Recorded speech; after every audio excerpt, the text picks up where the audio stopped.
Hare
Paramahamsa Paramatakacharya Saraswati Srimad Sarvagya Shiva Bhakti Siddhanta Saraswati Swami Ananta Kota Vaishnavi Gantantacharya Srimad Shiva Acharya Shiva Haridas Thakur Premsika Hosh Krishna Chaitanya Prabhu Nityananda Shri Dvaita Gadadhar Srivasi Gaur Bhakti Shri Shri Radha Krishna Gopu Gopinath Kumara Giri Govardhan Shri Vrindavan Dham Davadi Mayapur Dham Kallamayi Ki Tulsi Devi Ki Bhakti Devi Ki Sankirtan Yogi Ki Harinam Sankirtan Ki Salaveta Bhakti Vindi Ki Gop Premanandi Bhavi Sida Samudavatis Bhavi Sida Samudavatis Bhavi Sida Samudavatis Bhavi Sida Shishi Guru Krishna Krishna Srimati Bhakti Vedanta Swami Namaste Saraswati Devi Gauravan Krishna Krishna Shashandavan Vastu Chadasivani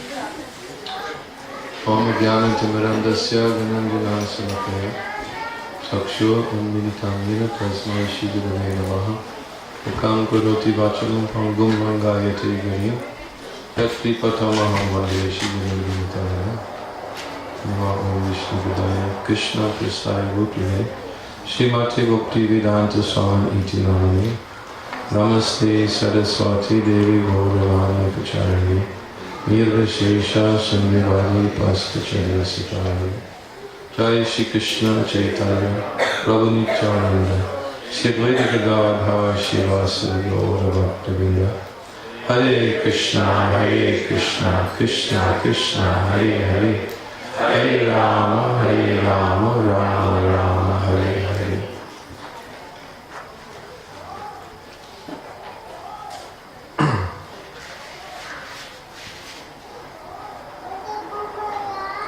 Yesterday I said I was going to continue speaking on a topic, but I can't remember what I was going to continue speaking on.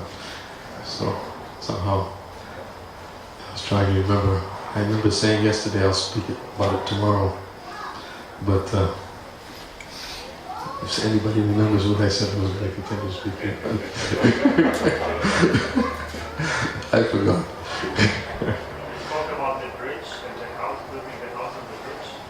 No, I don't think. No, I don't think that was it. But anyways, I remember yesterday morning I was speaking about the boat and how the acharyas leave behind the boat for your other devotees, as the prayer goes, your other devotees to cross. And I believe I'm sure I didn't exhaust the topic, but I did speak at length about that concept of how the Acharya leaves the boat behind in the form of bhakti movement. And that for those of us who are followers of Srila Prabhupada, we should aspire to stay in the boat by following the very basic practices that he gave us to follow to keep our hearts pure, our motives pure. And I just thought just now that I remembered that I quoted one verse, although this wasn't what I was talking about. I quoted one verse in answer to Lakshmanath Prabhu's question. And I thought it might be nice, since it's a very nice verse. It's another classic Prabhupada. I like classic Prabhupada verses and commentaries. Sometimes classic Prabhupada verses too, because Prabhupada translates sometimes, and people sometimes challenge that he's not literal in his translation. And sometimes Prabhupada will put words in the translation that you won't find in the word-for-word commentary, the word-for-word meanings, Sometimes he may even put in a whole sentence in different places. And Prabhupada's purpose for that is obvious to anybody who's devoted to his teachings, that they can understand that Prabhupada in no way changed the essential meaning of the verse, but like everything he does, he always tries to make everything more accessible to his readers and to his audience.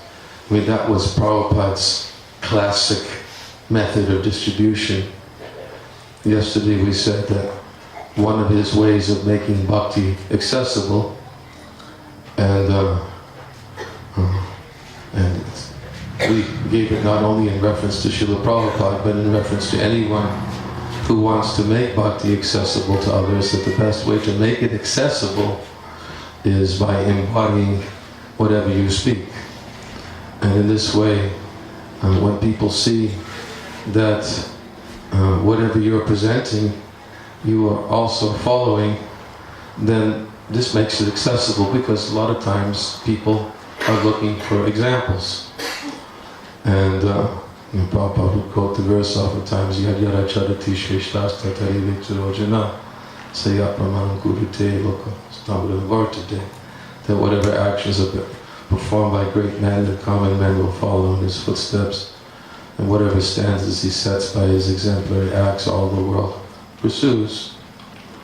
So even Krishna comes to show by his example in the form of Chaitanya Mahaprabhu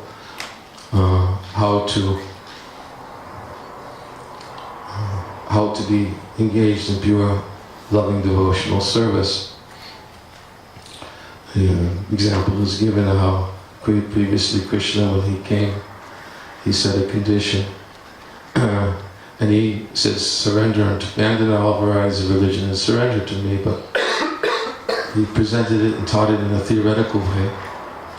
And therefore he had to come back again as Sri Chaitanya Mahaprabhu to take the theoretical way of how to surrender to him by practicing it himself and showing this is surrender by embodying the highest personification of pure devotional service, none other than the mood of Srimati Radharani, who fulfilled all the components of surrender.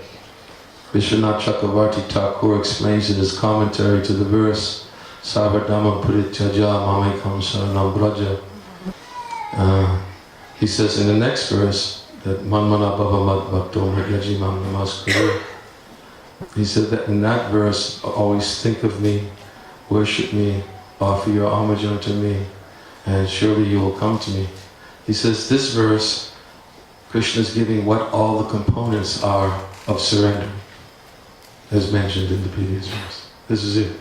This is all the components of surrender. Absorb your mind and thoughts of me, always think of me, always worship me, always offer your words and glorification of me. Surely you will come to me.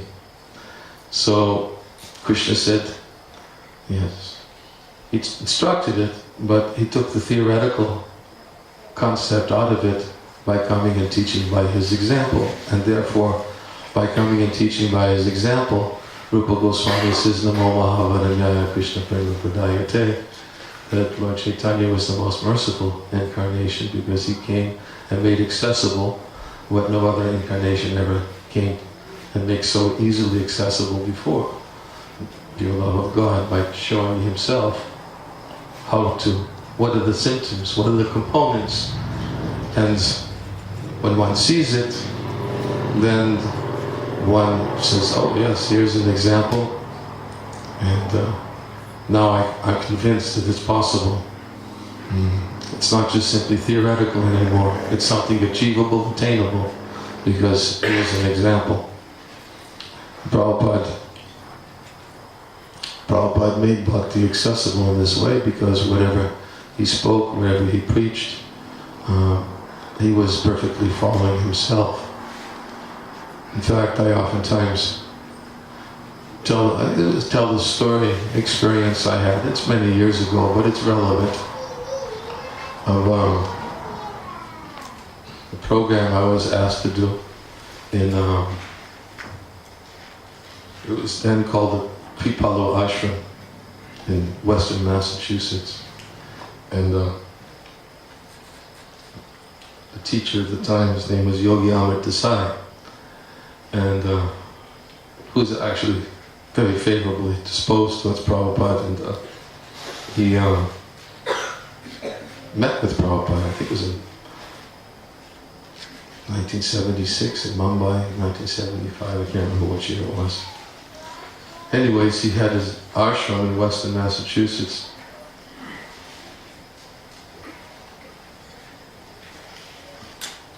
And one time he invited us to come to his ashram. He told his followers that he could invite us to come. But he said, tell them they're welcome to come and they're welcome to chant, but no lecture. And were you there? It was, Yagya, were you there? No, I was there. You weren't there? No, I was there. Okay. I thought maybe you might have been there. And that was his why, I don't know. I still don't know why he said no lecture, but I guess he just didn't.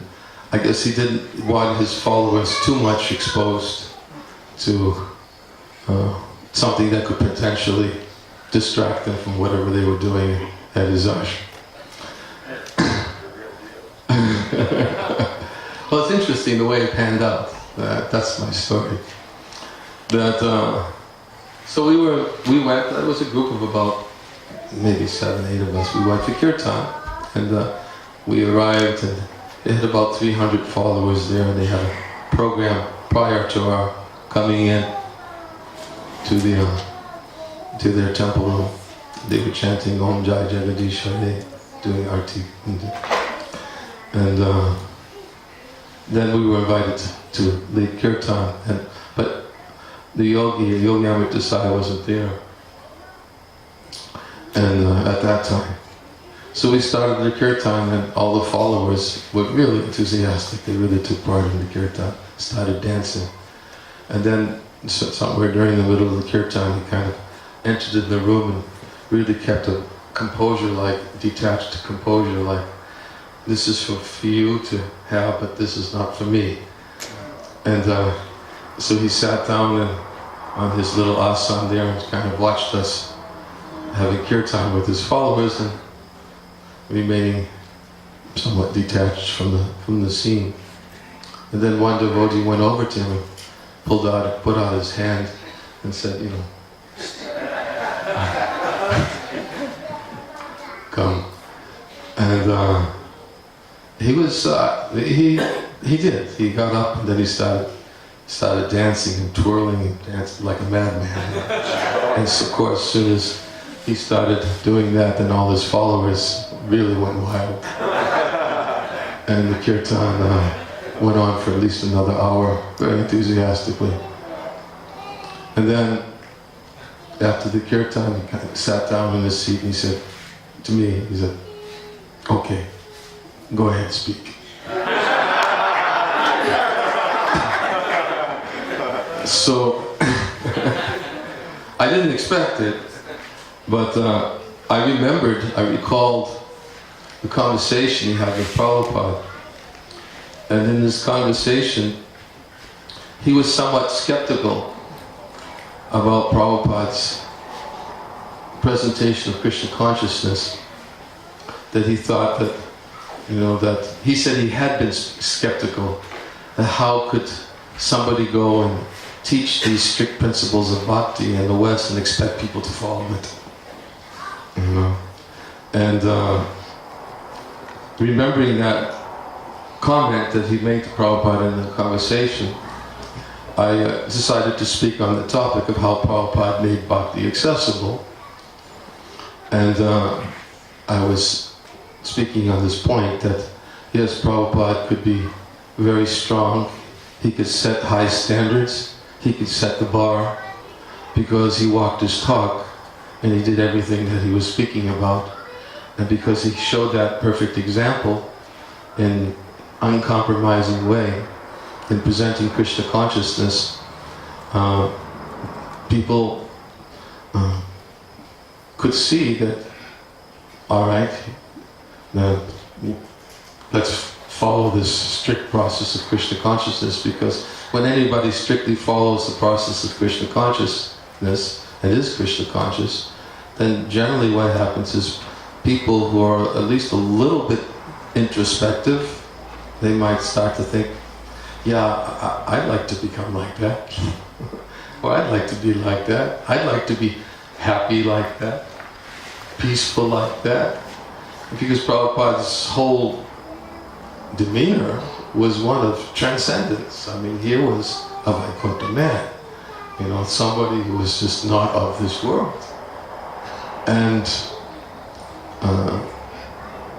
therefore, because of his example, and these are the things I was presenting, that therefore Prabhupada could present the principles of Bhakti Yoga strictly, because Amrita Sai's challenge was how you get them to give up these things. They're from West, they won't be able to give up. How will they follow these strict practices of Vaishnavism? And then he listened very attentively. And I didn't speak long. I spoke for maybe 15-20 minutes. And then he spoke. And he just glorified Prabhupada. I mean, just... And he said, actually, he told his followers that if you want to learn bhakti, you'll have to go to the followers of Bhaktivedanta Swami. And so the point is that Prabhupada could set a high standard because he made Krishna consciousness so attractive by his example. And therefore, just by seeing him and hearing him, he was making bhakti accessible. There's a verse in Chaitanya Charitamrita, Krishnadas Kaviraj Goswami glorifies Chaitanya Mahaprabhu as an ocean of transcendental mercy. And he says, although the subject matter of bhakti is very difficult to understand, nonetheless he made it so very easily accessible in this age of Kali. And in the same principle, that the way of making bhakti accessible is by being an example. And there's much more I could say about this point, and actually there's some things, stories I could tell from my readings in Prabhupada, Lilamrita, and other books but I'll try to get to that maybe a little bit later. But back to the point about why Prabhupada sometimes took these verses and put words in there. His purpose was to make it accessible, to make everybody understand in an uncompromising way that the way he presented the Krishna consciousness movement is authorized and it's perfectly in line with the verses of Srimad Bhagavatam, with Shastra, with our previous acharyas, and therefore sometimes he would add some words to help us understand how what his presentation of Krishna consciousness is the same as that you find in the Srimad Bhagavatam. And this way he never changed the essence of the verses, but he elaborated on them.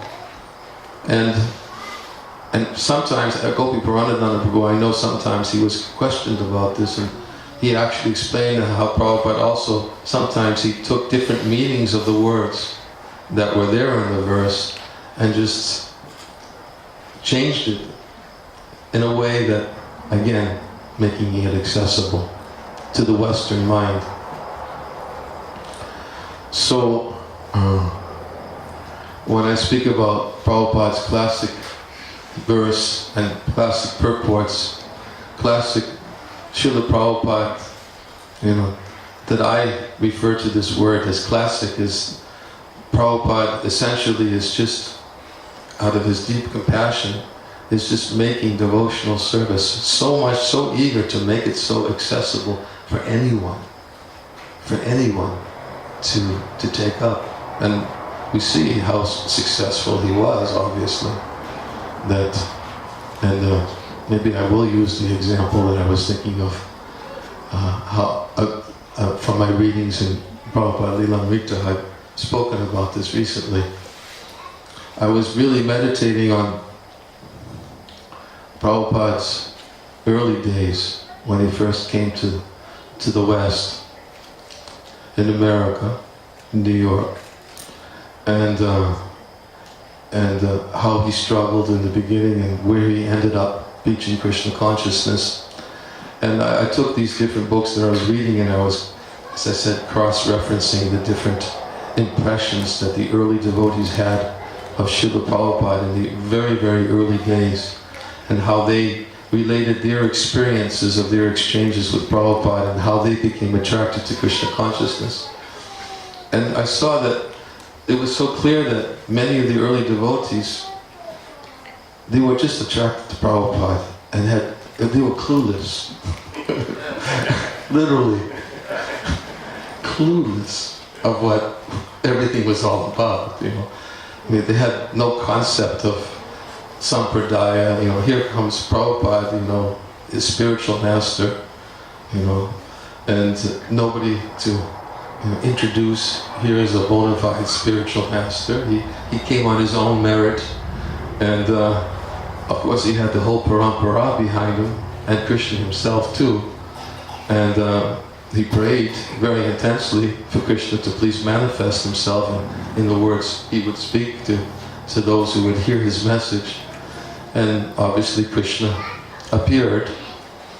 But what really, for me, for my mind, and captivated me, was especially, after he left, he was uptown for a while. Of course, he was in Dr. Mishra's ashram for some time. He stayed in Dr. Mishra's ashram uptown. And then it's explained how Prabhupada, after some time being there, he felt a little compromised. And he didn't like feeling compromised in Dr. Mishra's office, because Dr. Mishra was impersonalist. And he was trying to mold Prabhupada's presentation of Krishna consciousness in a way that was in line with his way of thinking. And of course Prabhupada never conformed. But anyway, he decided he would move out of the ashram of Dr. Mishra, and he got a room upstairs, and in that small room he lived for a while, doing his translations and meeting people. And the room was a very, very small room. A few people would come up at a time. Prabhupada would sit and have a Bhagavad Gita class a few nights a week, and sit and preach to people. And then he got his typewriters and manuscripts stolen from that small room. And then Prabhupada was able to ascertain that the janitor had actually stolen it. And so he was thinking that it's time to move on and find another place. And then after that, then the place that opened, because Prabhupada was so dependent, that whatever Krishna gave him. I oftentimes think of that verse in Chaitanya Charitamrita where it describes the symptoms of a devotee who chants the holy name of the Lord in a humble state of mind, thinking himself lower than a straw on the street. Lord Chaitanya says that more tolerant than the tree means that the devotee, he never asks anyone for anything. He accepts whatever is given to him, or whatever it may be. But as the example's given, if the tree is drying up, it will never ask anyone for water. Or if someone comes and breaks the branch, the tree will never complain. And Lord Chaitanya himself gave the example that the devotee, when he practices devotional service with this mentality, then it nourishes, that such a behavior nourishes his devotional service. And so Prabhupada, also in these days, he was so tolerant and so completely dependent on Krishna that whatever became available to him, whatever was offered to him, he would just accept it. And so he was offered this loft in the Bowery by, I can't remember who the name of the person was, to offer him that loft. He just so happened he had a loft, but he was moving someplace else, and he was renting it with one other person. So he said, you can have my space in the loft and go down there and stay there. So Prabhupada took that up. And that place, of course, in Bowery, was all, at that time, I think mostly immigrants from, I can't remember which countries they were living there, and derelicts and dropouts from society. And when you think about, the people that were coming to Prabhupada in that loft, they were, most of them were hippies. After he left the uptown section of Manhattan and went down into the Bowery, the people with the suits and ties, didn't see so many of them. It was young hippies. And I remember actually, I can't remember what year it was, it might have been, I didn't meet Prabhupada, but I went with my friend. I was young teenager, we decided to go to New York. So we took a bus to New York, it took us down to, I guess, what was it, Penn Station, where the bus terminal is? Port Authority. Huh? Port Authority. Port Authority, yeah. Anyways, we went further down, we walked into walked into that section. At that time, of course, I knew nothing about that this is the place where Prabhupada was going to come. Or actually, Prabhupada was there at the time. And my friend and I just immediately took a U-turn and said, "We gotta get out of here."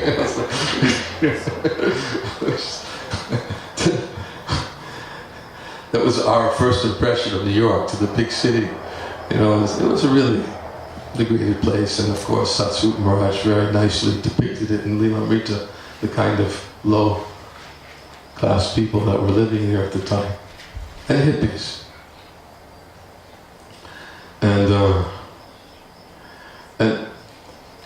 Prabhupada, in the loft, people were coming, and he did his regular Bhagavad Gita classes in the evenings, kirtans first, and three evenings a night, did his Bhagavad Gita classes, and people started to come. And the real in thing for most people was the kirtan. People were coming, and it was all the hippies that were coming. And then, of course, Prabhupada would speak from Bhagavad Gita. And I know for myself, and maybe for some of my godbrothers also, I came from, quote unquote, the hippie generation. And although I wouldn't say that I was a hardcore hippie, I had the long hair, I had the rebelliousness of a hippie. That was one of the, for that generation, that was one of the, what's the trademark of that generation? Rebelliousness against society, values, war in Vietnam. We were all, in opposition. And what our main opposition was, and for the hippie generation was authority. Right? Question authority. You ever remember that? I remember that. That was fun. My college dormitory, and it was like a big question authority. Everybody was challenging any kind of authority, whether it be one's parents, the government, society, everything like that. It was, to be a hippie meant, no, don't impose your authority over us. We're going to do what we want to do. Just do it. And I even remember I lived sort of like a commune in sorts, and there was a whole bunch of us hippies living together, and everybody's philosophy was like, just do what you want to do. There was no kind of authority, because as soon as anybody imposed authority, like, forget it, you're out of here. I'm not going to accept your authority. What makes you think you can be an authority over the rest of us, you know? So that was hippie life, was like no authority. And here comes Srila Prabhupada, you know, the ambassador from the spiritual world, who's the highest authority, you know. It's like, and put those two concepts together, you have all these hippies who are totally against authority, and bring in the emissary from the spiritual world, who presents Krishna consciousness in a very authoritative way. Of course, he presented it in an authoritative way, but he was like representing the highest authority. And how did you get all those hippies who are against authority to accept Prabhupada as, you know, as an authority? And most of them, they accepted it because Prabhupada's example. And that's when I started to capture that. When you read the devotees' different, you know, they're reflecting on their early experiences and exchanges with Prabhupada, that more than he was a spiritual master, what more than anything else, especially to read Mukunda Maharaj's Miracle on 2nd Avenue, and Mukunda Maharaj, he makes it very clear, like that, you know, he was keeping he wasn't really surrendering to Prabhupada, but he came forward to do so many things for Prabhupada because Prabhupada was so genuine. That was it. He was so genuine that you couldn't refuse. When Prabhupada walked out of that loft, when his roommate went completely crazy on an acid trip, he walked out the door, and he picked up his things, walked out the door, and as it says in Prabhupada, he didn't know whether to turn left or right because both were the same as far as he was concerned. He had no place to go. And then one of the persons, I think it was Carl Jurgens, that's his name, that's not his real name, his name was, suggested to Swami, why don't you come stay with me in my loft? He had a loft also. Prabhupada accepted his invitation and went into the loft, and he was, at that time, this Carl was married, and it was just him and his wife and Prabhupada in the loft, and there was a bed, and there was a sofa, and all in the same room. And Mukunda Maharaj writes, and I think it's in Miracle on 2nd Avenue, that Prabhupada would oftentimes stay up all night because his roommates were also up all night. And he left the rest up to the imagination of the reader of what they were doing up all night long in the bed next to Prabhupada. So Prabhupada was there tolerating all this, you know, just, you know, as he did at every place he was.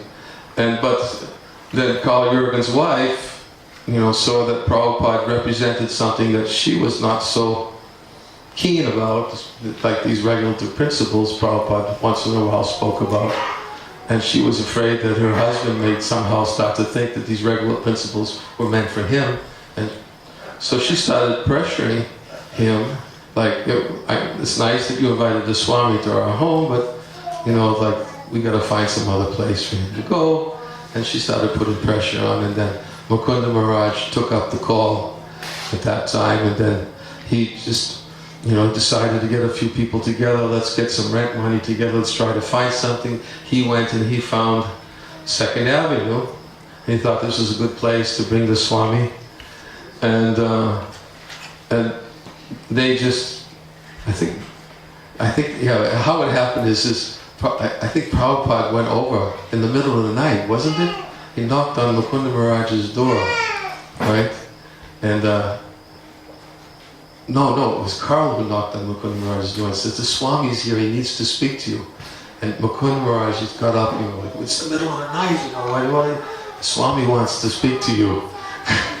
And that was when he had to get out from Carl Jurgens' flat. So he came in and he sat down, and he just sat and then he said, you know, well, I need a place to go, and can you help? And then at that point, Mukunda Maharaj decided he had to find something for Prabhupada. So the point is, in him and so many other people, that you really get a sense that philosophy was one thing, but it wasn't necessarily Prabhupada's philosophical presentation which changed hearts and convinced people to engage in devotional service. I mean, because if you listen to those 1966 lectures, I know I've listened to them all the time, they're jewels. They're Chaitanya Charitamrita. Prabhupada's reading from Lord Chaitanya's instructions to Rupa and Sanatana Goswami. He's reading this and it's like 66. And you can imagine these people sitting there, like, and Prabhupada's talking about, you know, spontaneous devotional service in some of these classes, and you know, it's like they're really, but it's, one thing is the philosophy, but what really convinced people that they want to do something for the Swami, who is so detached, so humble, so tolerant, so compassionate, and so exemplary that his philosophy, although lofty for most people had enough brain substance to see that whatever he spoke about, he was doing. And therefore, you know, that tipped the scales in the minds of the hippies that, yeah, in fact, even when Prabhupada started talking about initiation, did I mention this yesterday? I can't remember. Most people were saying that, what's initiation? You know, what is it? And Prabhupada told them, well, that's when you chant on beads. And Prabhupada had all go out and buy some beads. And some of the early devotees, they still have their red beads. If you look, I'm pretty sure Satsrupa Maharaj still has them.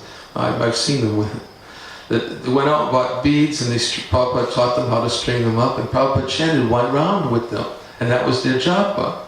That was their preparation for initiation. You know, this wasn't 16 rounds. It was chanting with Prabhupada with the japa beads. And then they had no concept of initiation whatsoever. But many of them said, well, if the Swami says so, I guess that's what I'm going to do. It's good enough for me if the Swami says it.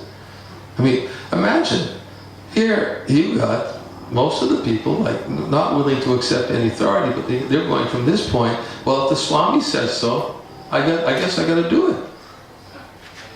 I mean, how do you get to that point? I mean, that's what awakens faith. And that's how Prabhupada made bhakti accessible. Because without that example, they would have never, how would they have been able to make that step? If Prabhupada just came and gave philosophical lectures and, you know, and people, but they had to see a living example. And therefore, not only did they see it, but they lived with a living example. You know, Prabhupada, and it's described how, another thing about hippies that I remember from the hippie days is generally hippies didn't shower so much. And then Prabhupada one day introduced to the boys sleeping downstairs, okay, now in the morning, everybody's got to get up and take a shower. You know, this is... And there was only one shower. It was in Prabhupada's apartment. There was no shower in the front on 26 2nd Avenue.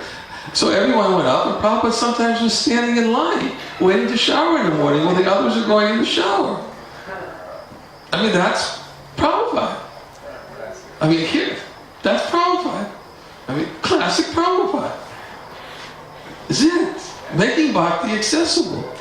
You know, they were living with him and seeing that here's Krishna consciousness. It's not a mystery. When you see it, it's not a mystery. You know, all the philosophy comes to life. And it's very convincing. And that was Prabhupada's method of distribution of Krishna consciousness.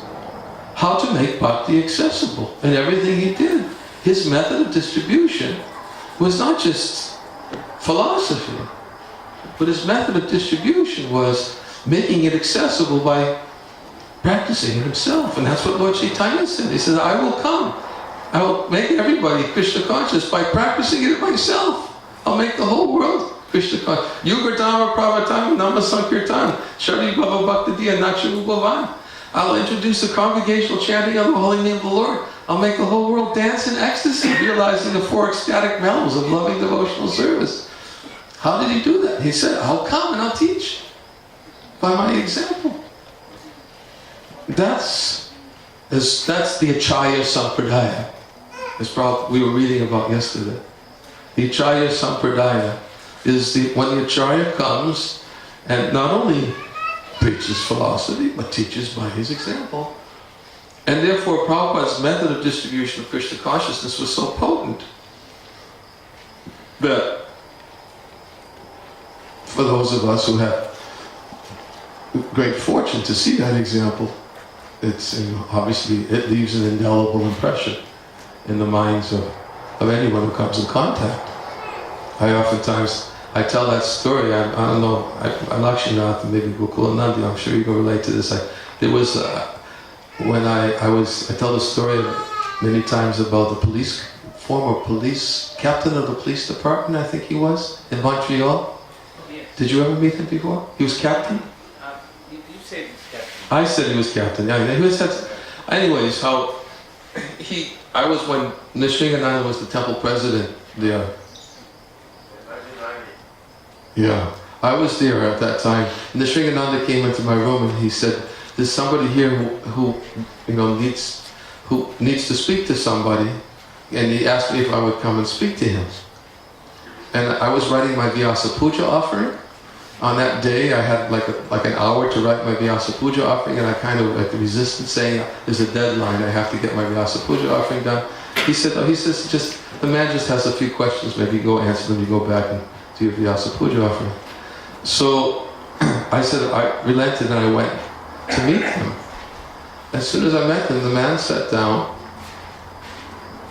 and he started talking about Prabhupada. And he said what year was it that Prabhupada was arrived? 68. 68? He was for 3 months in Montreal. But he said he met him at the airport. He says he was the captain of the police department. Well, 75. 75, it must have been 75. So this man said he was former captain of the police department and he was on duty. And he started telling me all of his experiences about Prabhupada when he saw him. And he even said to me, he said, it's been a long time I met Prabhupada. I met that Swamiji. And he said, when I saw him, I was so much attracted by him, by his qualities, I could never forget them. And then he said, I wish I was intelligent enough at that time to just become his disciple. But I was a fool. And then what he did is he pulled out of his pocket. He had a Bhagavad Gita in his pocket. And he says, you see this Bhagavad Gita? And I could see the Bhagavad Gita was really read, a lot. He says, see this Bhagavad Gita? He says, you know how many times I've read it? I said, no. He said, I've read it 36 times. Wow. He said, I never go anywhere without this book. He said, and I remember he gave an example. He says, sometimes my wife goes shopping, and my wife, when she goes shopping, she knows I'm going to be sitting in the car for a while. She says, I'm going to go shopping. You don't mind sitting here? He said, oh no, it's okay. I have my Bhagavad Gita. But it just so happened to be that particular day, his wife went shopping near the temple, near Pinuf. So he decided to come to the temple instead. So he pulled out, he said, I have my Bhagavad Gita, I've read it 36 times. And he said, I can go on reading it again and again and again and again. And he went on talking for at least a half hour, just Prabhupada, Bhagavad Gita. Then he started telling me how he and his wife, every night they sit down and they read Prabhupada, Lilamrita. He says his wife won't read Bhagavad Gita, but she'll read Prabhupada, Lilamrita. So every night together they read about Srila Prabhupada. And, just once seeing Prabhupada at the airport in Montreal, and this man's life is completely transformed, And you can go. It's like the verse, we should try to read them. Always association. Lava Macha Sadhu Sangha, Sadhu Siddhi. Yes, Lava Macha Sadhu. Yeah. There's so many stories. I mean, we can go on and on and on, telling how people's lives were, and changes, transformation took place in their heart, just by seeing an example. This is a nice story. I want to tell this is a nice Prabhupada story. It's not directly related, but it's so nice. Guru Garanga Prabhu told me this story a couple of years ago. And he was telling me that that when Prabhupada was in Geneva in 1974, Guru Garanga had invited Prabhupada to come because he kind of opened up the preaching in Switzerland. And he asked Prabhupada, and Prabhupada agreed to come. And therefore Guru Garanga was preparing for the Prabhupada's visit by going and approaching different dignitaries and asking them, if they would come and meet the spiritual master. So there's one particular dignitary, I can't remember who it was. I failed this. But he said he was a real important person, some kind of a diplomat. And he was kind of resistant to the idea. And so he thought he would wait a while. And he went back a second time and asked him one more time. He said, my spiritual master's coming, would you come and meet him? He'll be here very shortly, he's coming here. So after the second time, he finally agreed. So when Prabhupada came to Geneva, he said that many people came to meet Prabhupada, sat, and Prabhupada was very inspired with different people that come to meet him. They're asking him questions and things like that. And he felt really good about the preliminary work he had done to arrange for these different meetings for Prabhupada. So this real important person finally came to meet Prabhupada, and Prabhupada was sitting in a room behind a table on the floor, and the man came, and he welcomed him, and he brought him into Prabhupada's room, and the man sat down in front of Prabhupada, and Prabhupada said to him, so you have any questions? And the man just said, no. And Guru Garanga explained, as he was telling his story, like he was really crestfallen, because he thought, here's somebody that, Prabhupada wants to preach, and the man almost seemed like, no, like, I don't know why I'm here, like, so really. So Prabhupada turned to Guru Garanga and said, bring the harmonium. So Guru Garanga brought the harmonium, and Prabhupada just sat in front of the harmonium, opened up, and started playing the harmonium, chanting Hare Krishna. And he just continued for he said 10, 15, 20 minutes, just absorbed in chanting. And the man very respectfully just sat there and listened as Prabhupada chanted. And then Prabhupada finally finished chanting, and he looked at the man and said, this is what we do. That was it. No questions asked, all answers given. This is what we do. And then he turned to Guru Garanga and said, give him some prasadam. Classic Prabhupada.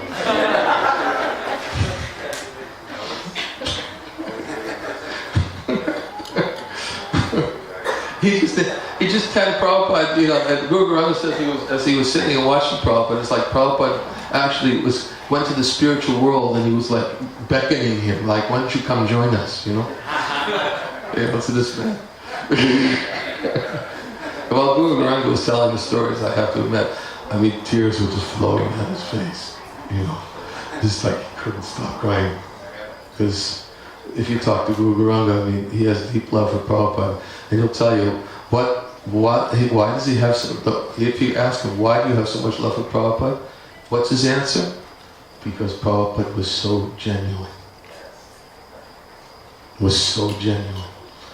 Indelible. He hasn't been in the association so much. Recently he's more in the Guru Garanga.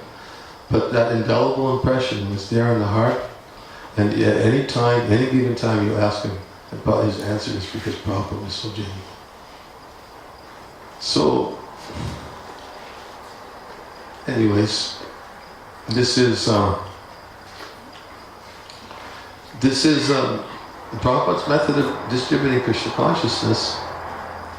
And therefore, he could be so uncompromising. And in his presentation of Krishna consciousness, I'm sure many of you have stories. One of my favorite stories of Prabhupada's uncompromising presentation of Krishna consciousness, I really like this. Hari Sari told me this story. I'm sure it's been told many times and others heard it, but I'm repeating it the way Hari Sari told it to me. Maybe it's written differently. But he was telling me that how Prabhupada was invited to Jagannath Puri to inaugurate a book for some local person who had written the book. And he invited different dignitaries to come and to have an inauguration ceremony. And I'm sorry, I'm looking. Okay, I want to see what time it is. And there were different speakers came, and they told different words of praise for the author of the book, about the book, the benefits of the book. And Prabhupada was sort of like the last speaker. I think he was the last speaker actually. And after everyone else had spoken, then Prabhupada was asked to speak. So it was a big pandal, like thousands of people there. And Prabhupada just stood there and started preaching right from the go about why or not the Western Vaishnavas are not allowed inside Jagannath Temple.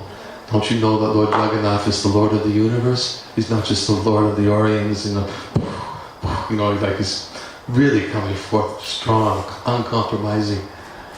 And the organizers of the event, they started to become a little restless. And they were on the side of the stage. And they're trying to get his attention. They're going, Swamiji, Swamiji. And Prabhupada just getting his point across. And finally they got a little, Swamiji, Swamiji, the book, Swamiji, the book. And then Prabhupada turns and says, huh? And then after Prabhupada finished, he said, oh. He took the book in his hand and said, this book is inaugurated. And he threw it on the table and walked off the stage.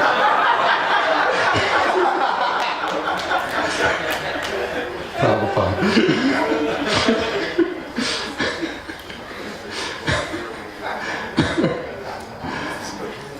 Prabhupada. Okay, what else can you do? That's classic Prabhupada. And he could do it. No. Prabhupada said many times, I can do it because I'm an old man. But you should not imitate. But time's come, isn't it? It didn't take that long,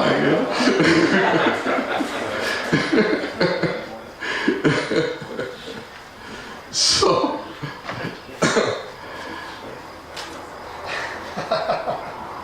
Prabhupada was a walking heart transformer.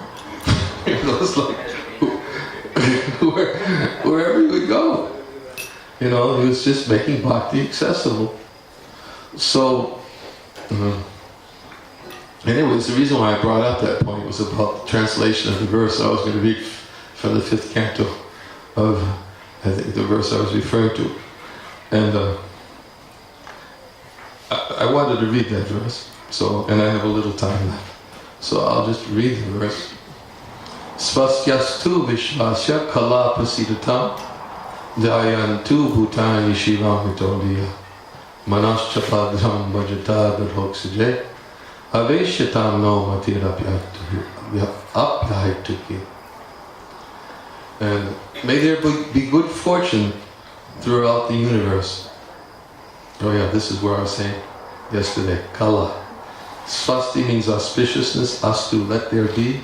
Vishvasya, of the entire universe, kala, the envious, almost everyone. Prasidita, let them be pacified. May there be good fortune throughout the universe, and may all envious persons be pacified. May all living entities become calm by practicing bhakti yoga, for by accepting devotional service, they will think of each other's welfare. Therefore, let us all engage in the service of the Supreme Transcendence, Lord Shri Krishna, and always remain absorbed in thought of Him. Purport. The following verse describes the Vaishnava. Vansha kalpatarubhyascha, kripa sindhubhya evacha, patitanam pavanebhyo, Vaishnavebhyo namo namaha. Just like a desire tree, a Vaishnava can fulfill all the desires of anyone who takes shelter of his lotus feet. Prahlad Maharaj is a typical Vaishnava.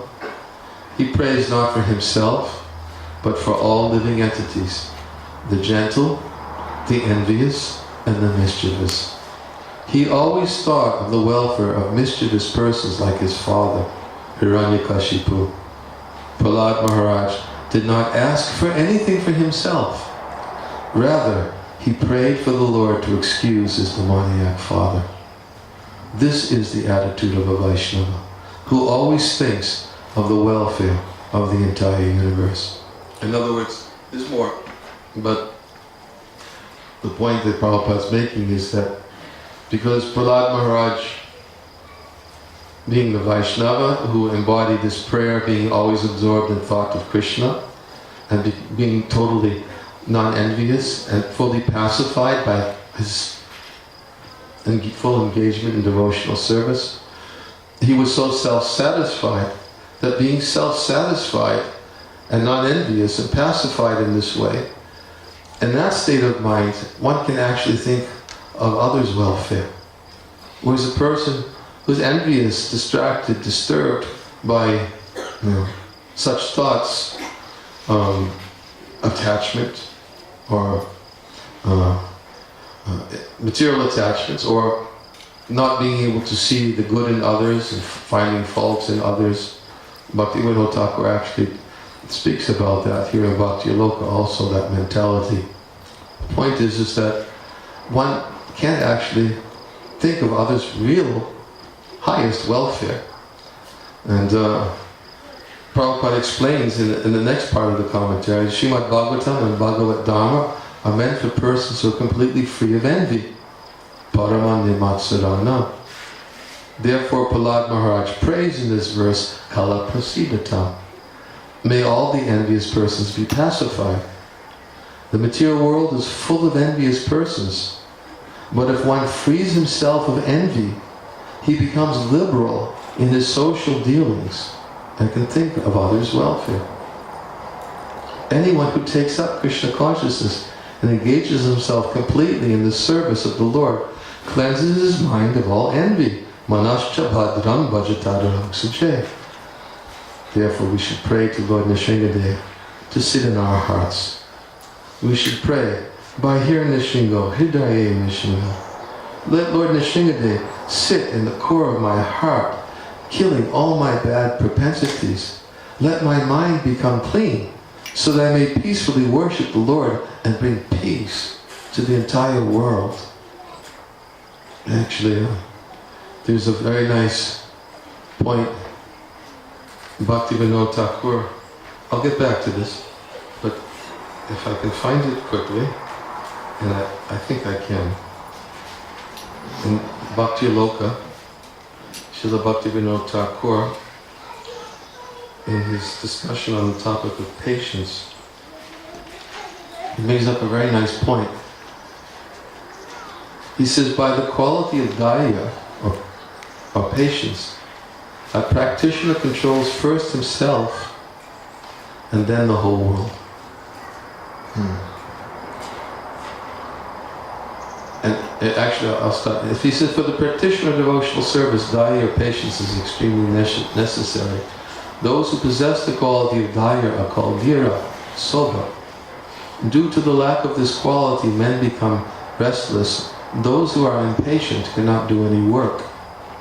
By the quality of daya, a practitioner controls first himself and then the whole world. And then he quotes the verse, Vacho Vegam Manasakota Vegam.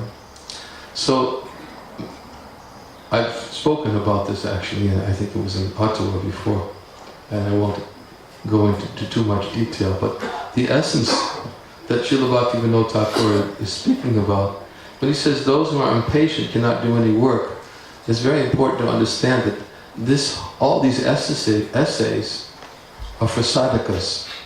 And you oftentimes will read, Srila Bhaktivinoda Thakur will say, "Oh sadhakas, oh those of you who are engaged in sadhana."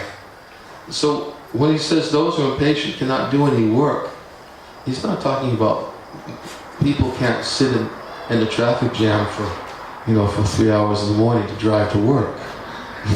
People can do that, but he's not talking about that type of work. He's actually talking about internal work, because he's talking to sadhakas. So specifically he says that those who are impatient cannot do the internal work on themselves. And therefore he says that the quality of daya, by the quality of patience, a practitioner who does internal work, he controls first himself, and then he controls the whole world. So the point essentially is that when he is Vacho Vegam Manasakota Vegam, and he quotes the verse that a sober person who can tolerate the urge to speak, the mind's demands, the actions of anger, and the urges of the tongue, belly, and genitals is qualified to make disciples all over the world. So essentially, the person who controls himself first, then by controlling himself, others, he can control others. Not by manipulation, but he controls others because people will actually see, here's an example, and they'll say, yes, how do I get like that? How do I become like that? And I told in the past this story. There's something I read, it's not in Chaitanya Charitamrita, but I read it. It was a story about Raghunath Das Goswami. And in his youth, as we all know, Raghunath Das was the son of Govardhan Majumdar, and he was a very wealthy landholder. And he wanted Govardhan,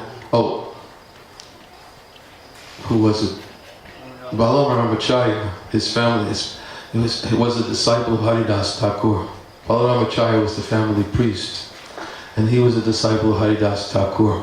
So Haridas Thakur was one time visiting in the house of Balaramacharya, and of course he was totally absorbed in the holy name of the Lord. And when Govardhan Majumdar heard that Haridas Thakur was nearby, he wanted Raghunath Das to go to get a blessing from Haridas Thakur. So he asked Balaramacharya to arrange to bring Raghunath Das to Haridas Thakur.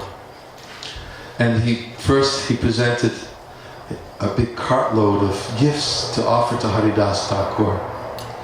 And he thought for sure that if I give him very nice, precious gifts, jewels, silks, and nice things, Haridas Thakur will certainly give my son a good benediction. And that's what he wanted. He wanted the best for his son, nothing but the best. So Balaramacharya was asked to bring Raghunath Das to Haridas, and Govardhan Majumdar sent, because Raghunath Das was always surrounded by servants and guards, because he was really, really excessively protected by his father. And this is all described in this biography I'd been reading about Raghunath Das Goswami. So Balaramacharya took Raghunath Das, the cartload of gifts, and the guards, and the servants, all to Haridas Thakur. And then Balaramacharya introduced to Haridas Thakur and said, this is Raghunath. He's the son of Govardhan Majumdar, and he sent these nice gifts to you. But Haridas Thakur, of course, paid no attention whatsoever.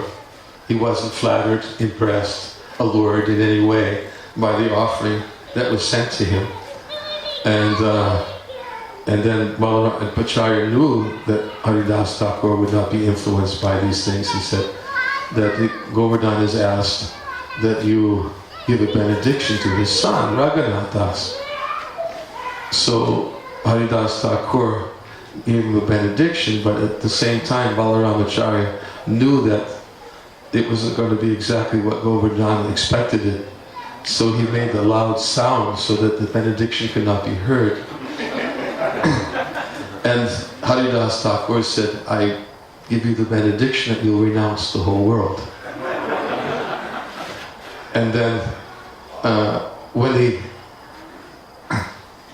when Balaram Acharya brought Raghunath Das back to Govardhan Majumadarai, Govardhan asked, "So you met Haridas Thakur?" Yes, and he asked all the servants and the guards, "Well, what did he give my son for a benediction?" And they all said, "Oh, we don't know, we didn't hear it."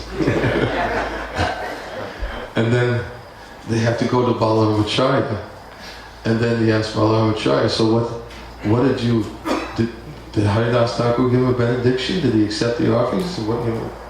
And Balaram Acharya said, "Oh yes, he gave a benediction." "Well, what was it?" He said that your son will possess the whole world. And then of course Govardhan Majumdar was in ecstasy. Like, here, I own this whole tract of land. My son's going to hold the whole world, you know. He was ecstatic. And then, but the hidden meaning of that is that how could he renounce the whole world unless he was able to have previously possessed it? So, in other words, the hidden meaning is that he could control the whole world because nothing in this world would ever allure him. He would not be allured by any wealth, nor by any beauty, nor by any fame, nor by anything. So one who actually is in control of his mind and senses can actually control the whole world, because nothing in this world can control him. So that example was in Raghunath Das Goswami, was the embodiment of sense control. I mean, his austerities is described like the lines of stone. His renunciation, it was so strict. So, essentially, the point is that when a person becomes peaceful, his mind and his senses are controlled, he will not be allured by the temptations of this world, and then, because he's not allured, he controls himself first, and then he can conquer the whole world, which means that he can actually think of the welfare of others, because he won't be compromised in any way in his, as Prabhupada was, his uncompromising way of giving Krishna to everyone. In an uncompromising way. He wasn't allured by fame, wasn't allured by wealth, power. He was allured by one thing only, and that was Krishna's pleasure, and pleasure of his spiritual master. So, Prabhupada says here that the symptom of a person who's become freed from envy is that he's liberal in his dealings with others, and that's how Prabhupada was. He was sometimes he was strict, but if you read these early days, Prabhupada's, Yena Tena Pakarana Mana Krishna Naveshaya, his duty to the spiritual master to first give them Krishna, and then let everything else come later. And as we all know, how everybody in the ashram was totally shocked one day when Prabhupada put up a little notice in the ashram saying from this day on, everybody has to follow these regulative principles. No meeting, no illicit sex, no intoxication. Nobody had heard that, like in such a formal way before. Prabhupada was liberal, but because he gave them Krishna, he attracted them to Krishna by embodying Krishna's devotional service himself. Therefore, by first giving them Krishna consciousness in a very completely non-envious way, he was able to introduce gradually a way for others to become strict themselves. So, that is, as he describes right here in this verse. Let me just go back to, I want to finish the 5th canto commentary, and we're supposed to end by 7, which is just a few minutes from now. So,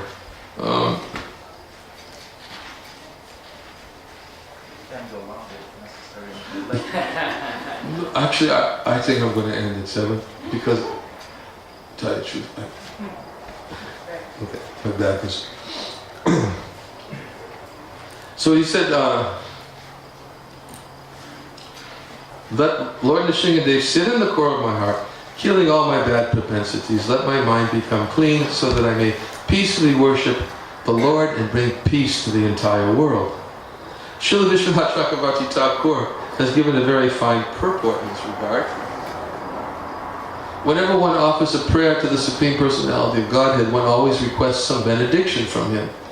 Even pure Nishkama devotees pray for some benediction, as instructed by Lord Sri Chaitanya Mahaprabhu in his Sikshastika. Ayinanda tanuja kinkaram patitam mam vishame bhavam bodha kripaya tava pada pankaja stita duli sadrisham vichintaya. O son of Maharaj Nanda Krishna, I am your eternal servitor, yet somehow or other I have fallen into the ocean of birth and death. Please pick me up from the ocean of death and place me as one of the atoms at your lotus feet. In another prayer, Lord Chaitanya says, Mama Jamani Jamani Shri, Bhavatad Bhaktira Haituki Tvayi, life after life, kindly let me have unalloyed love and devotion at your Lordship's lotus feet. When Prahlad Maharaj chants Om Namo Bhagavate Narasimhaya, he prays for a benediction from the Lord. But because he is also an exalted Vaishnava, he wants nothing for his personal sense gratification. The first desire expressed in his prayer is Svastyastu Vishvasya. Let there be good fortune throughout the entire universe. Prahlad Maharaj thus requested the Lord to be merciful to everyone, including his father, a most envious person. According to Chanakya Pandit, there are two kinds of envious living entities. One is a snake, and the other is the man like Hiranyakashipu, who is by nature envious of everyone, even of his father or son. Hiranyakashipu was envious of his little son, Prahlad, but Prahlad Maharaj asked a benediction for the benefit of his father. Hiranyakashipu was very envious of devotees, but Prahlad wished that his father and other demons like him would give up their envious nature by the grace of the Lord and stop harassing the devotees. Kala prasiditam.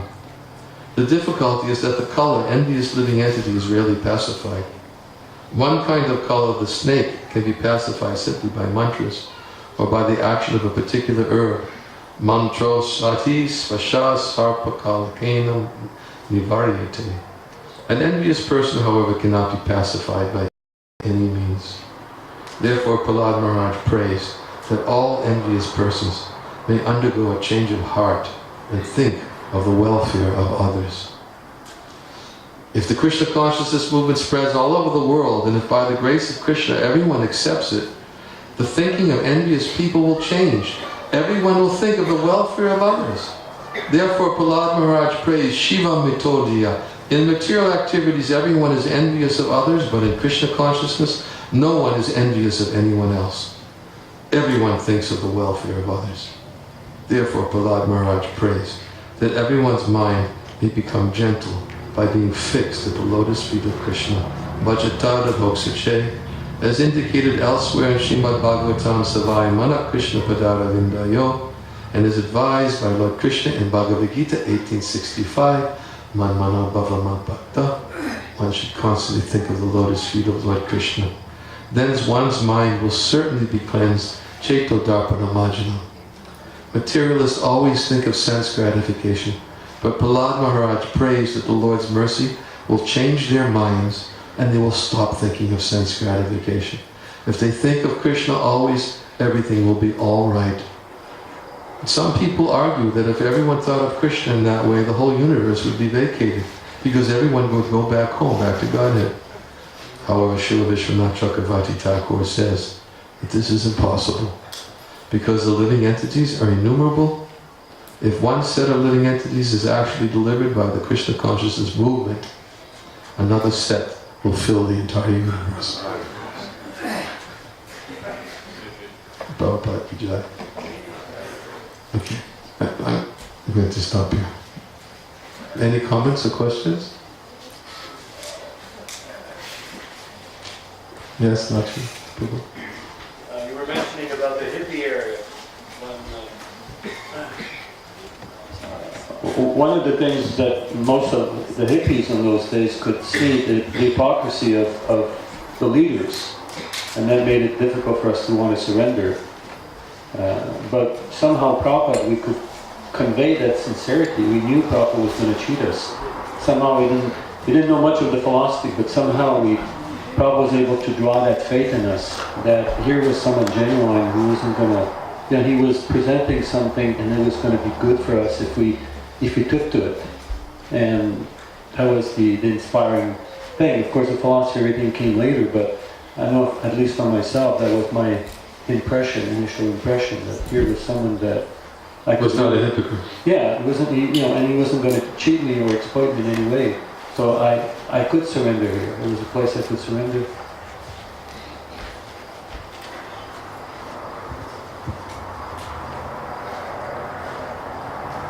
Some other comments? Gokul and other people? Yes. Thank you so much. Actually, it was so nice to be, like dive into the ocean of Prabhupada and Prabhupada's qualities. In fact, just like that prayer number, Vishmarana, Silamana, Vishnupada, Nayo, Gunanabhava. The Samsi Vakunta Gunanabhava, he's all absorbing, remembering the transcendental qualities of the Lord. So Krishna shares his opulence and qualities with his pure devotees. Because Krishna is Param Satyam, the supreme truth, everything about him is perfect and true, and Prabhupada partakes of that perfection of always being true, genuine, real, and in fact, Prabhupada created many, many genuine persons amongst his followers. That's the shining quality of devotees, that you can become very attracted to them, and you want to have nice, genuine relationships because you can trust devotees. Like you're ready to confide yourself to devotees and open up and really share beautiful things, and even share difficult things or whatever. But you can have that natural trust, and Prabhupada was so beautifully trustworthy, and that remains the perfect example. Our guiding light. Yes, exactly. I mean, in other words, when we actually think, I'm sorry, if you... Yes. I don't want to cut you off. Totally, like that. That Acharya means to teach by his example, and Prabhupada, teaching by his example, expected that others would actually also follow his example and actually distribute Krishna consciousness by the same method that he distributed. And Prabhupada's method was his method for distributing. This is what made it so accessible, so attractive, and teach by example means that somebody needs to be taught. It's not just like, it's just like a one-off event. That if he's actually successful in teaching by example, then hopefully some people will learn from that example. And actually try to adopt the same method of distribution that Prabhupada taught by his example to his followers. Oops, another one. Damodar Gopal would have been proud.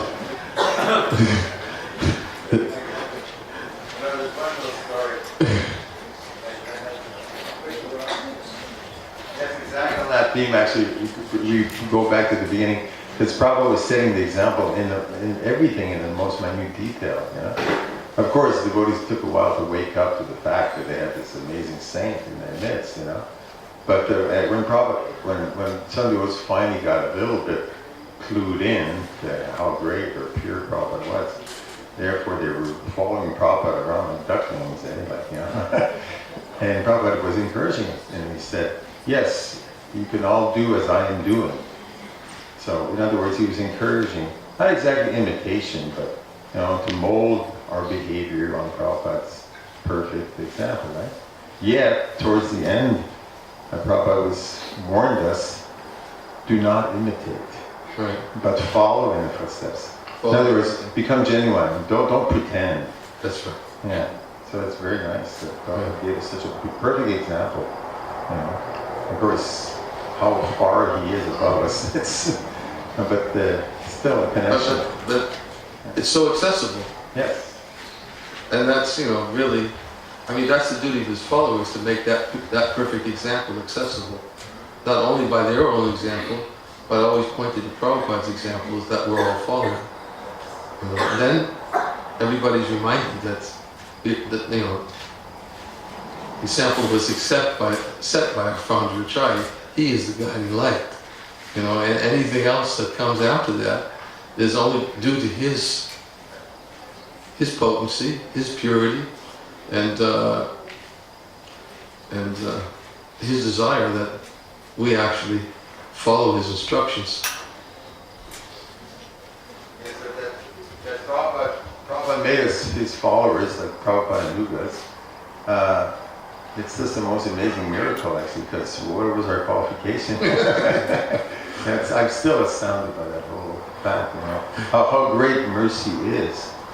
That the mercy, the Lord Chaitanya is Muda Gaudariya, to give, no matter to who or any time, anyone. You know, everyone's qualified by having no qualification. That's he opened it up to everyone. And Prabhupada had the same mood. Eh?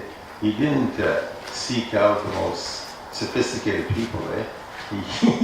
He went to the very unsophisticated, but he worked his miracle by his love and perfect genuineness. Often quote Sadguru Swamastikam, how they were kind to both the gentle and the ruffians.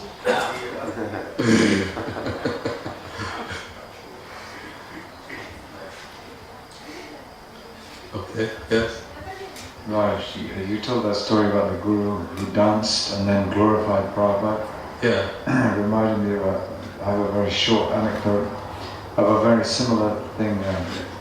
It was in France, near New Mayapur in the 80s. There was an ashram of Yogi Bhajan, the Sikh group. And we all went to visit them. A few times we had exchange programs. They came to our place, we went to their place. And one time we went to their place, and Niranjana Swami and Bibi Govinda Maharaj and myself went to speak to Yogi Bhajan. In the course of the talk, he was saying, "We are Kshatriyas. We like a little hanky-panky. But your Prabhupada, he is a Paka Brahmin. You do what he says." Prabhupada was heavy with Yogi Bhajan. A conversation when he invited him to the Unity of Man conference. You know, Prabhupada said, "There'll be no unity. Write that down in your book." Bhaktivedanta Swami says, "There'll be no unity."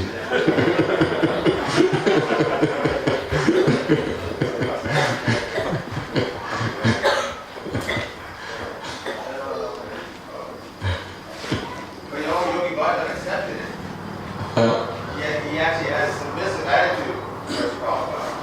He's ready to be corrected, because he can also recognize Prabhupada's genuineness. Right. And therefore Prabhupada started praising him. He said, "Yes, you are the Sikh community. They have always protected the Vaishnavas. So you continue in that way."